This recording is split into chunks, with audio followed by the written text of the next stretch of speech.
Pwedeng ano dito. Dito pwede ka mag-ipit ng ulo. Pagdating mo doon sa kabila, papel na ang ulo mo. Yun.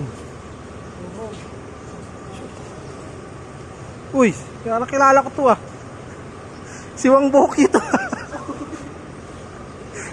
Uy, good afternoon, sir. Maano ka dyan, Wang Boki ah? Boss, baka gusto nyo. Dinedit na kami dito. Manobela, isang pihit. Hop, kita yan, tumukod. Alam kayo tayo. Dito tayo, sa ibang mga parinsa ko. Ano, sir. Dito na pwede. Ano naman yan, sir? Dito na pwede ng mga sinaunang kay PA. Dito si Buset sa kasi. Ito, yung mga window type namin kwan. Ito boss, ano to boss? Cabinet ng kanya. Mayayama, window type. Ano yung laman yan boss? At patoka ng manok. Ayos ah.